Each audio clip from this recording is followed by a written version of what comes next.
Hello everyone. आज हम पढ़ेंगे क्लास 10th चैप्टर 3 एक्सरसाइज 3.1 का question number 3 on comparing the ratios a1/a2 b1/b2 and c1/c2 find out whether the following pair of linear equation are consistent or inconsistent।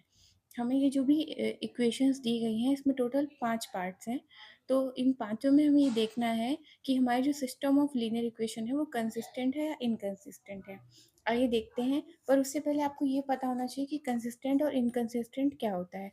Consistent हम उसके लिए use करते हैं जिसमें जिसमें कि हमें कोई सॉल्यूशन मिले, या तो उसमें यूनिक सॉल्यूशन हो या तो उसमें इन्फिनाइट मैनी सॉल्यूशन हो। आप इसको याद करने के लिए बस इतना याद रखिए कि इनकंसिस्टेंट हम उसे कहते हैं जब नो सॉल्यूशन हो बस, और बाकी दोनों में यूनिक सॉल्यूशन में और इन्फिनाइट मैनी सॉल्यूशन में कंसिस्टेंट आता है। सबसे पहले हमें इसको एक स्टैंडर्ड फॉर्म में लिखना होगा जिससे हम a1 a2 b1 b2 c1 c2 को अच्छे से कंपेयर कर पाएँ। तो 3x+2y, देखिए 5 हमारा उधर साइड है, इसको हम इधर ले आएंगे तो -5 = 0। अब देखिए हमारे कोफिशिएंट सही से आए, a b then c। 2x - 3y - 7 = 0। ये हमारी दो इक्वेशन आ गई। अब हम यहाँ पे लिखेंगे हियर a1 a2, a1 क्या है हमारा 3, a2 हमारा 2, b1 हमारा 2 है और b2 हमारा -3 है। हमें इसको साइन के साथ लेना है, b1 माइनस b2 -3 है, एंड जो c1 है हमारा वो है -5 और c2 हमारा है -7।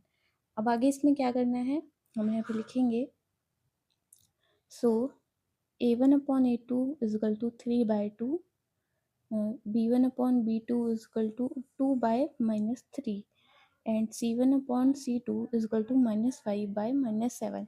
देखिए यहाँ पे क्या कंडीशन बन रही है, a1/a2 = अगर आपने इसके पहले वाला क्वेश्चन नहीं किया तो मैंने अपने चैनल पे करा रखा है, वहाँ से जाके देख सकते हैं।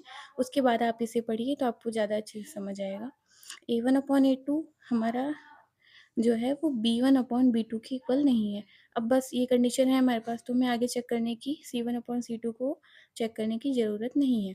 अभी किस चीज़ की कंडीशन होती है हमारी, ये हमारी यूनिक सॉल्यूशन की कंडीशन होती है। और अभी मैंने बताया कि अगर किसी भी इक्वेशन में सॉल्यूशन एग्जिस्ट करता है तो वो कंसिस्टेंट होगी। तो हम यहाँ पे लिखेंगे therefore this equation, this linear equation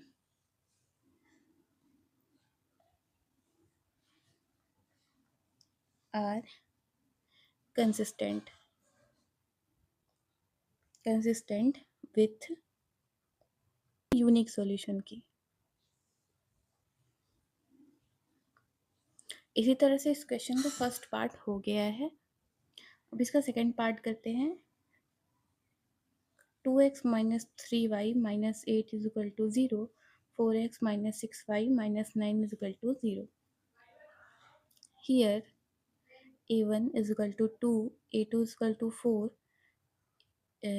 b1 and b2 ये कॉमा है, b1 -3 एंड b2 -6। देन हमारा जो c1 है और c2 है ये हो जाएगा -8 और -9। अब यहाँ पे इसे कंपेयर करते हैं रेशियोज़ को इसके।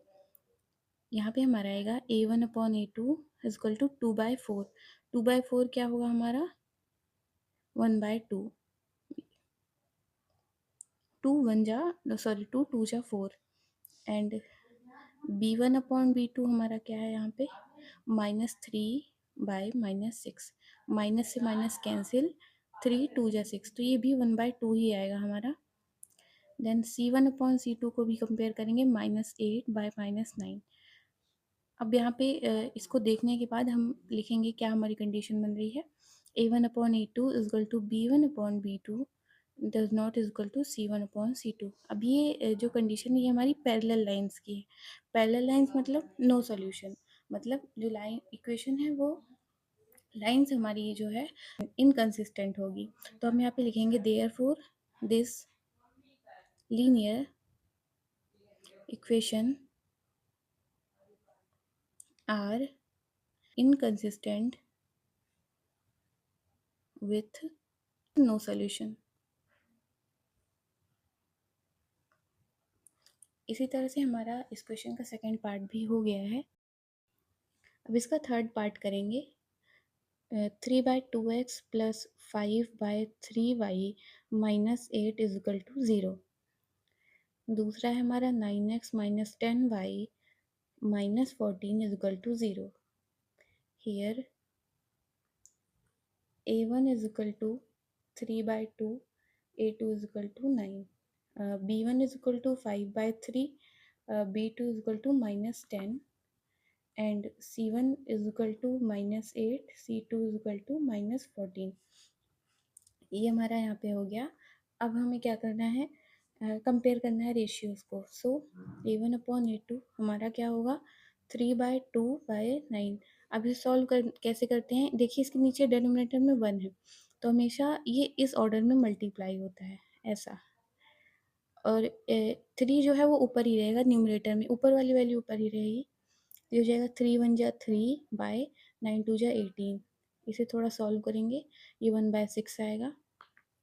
देन b1/b2 हमारा क्या आएगा, 5/3/-10। इसी तरह से इसे भी करेंगे, ये हो जाएगा 10 3 = 30 एंड ये 5/-30 इज इक्वल टू, ये डिवाइड होगा 1/6 हो जाएगा, 5 6 × 30, ये हमारा 1/-6 है, यानी -1/6। ये देखिए माइनस साइन है यहाँ पे। इसी तरह हम c1/c2 को भी लिखेंगे, जो कि हमारा आएगा -8/-14। 2 4 × 8, 2 7 × 14, माइनस माइनस कैंसिल, 4/7। अब ये हमारी कौन सी कंडीशन बनेगी यहाँ पे, हम यहाँ पे लिखेंगे a1/a2 does not is equal to b1/b2। यहाँ पे हम लिखेंगे देयरफॉर दिस, देखिए हमारा 1/6 है, ये -1/6 है, जो कि इक्वल नहीं है। This linear equation are consistent with unique solution। इसी तरह से इसका थर्ड पार्ट भी हमारा हो गया है। Hope you like it and thanks for watching.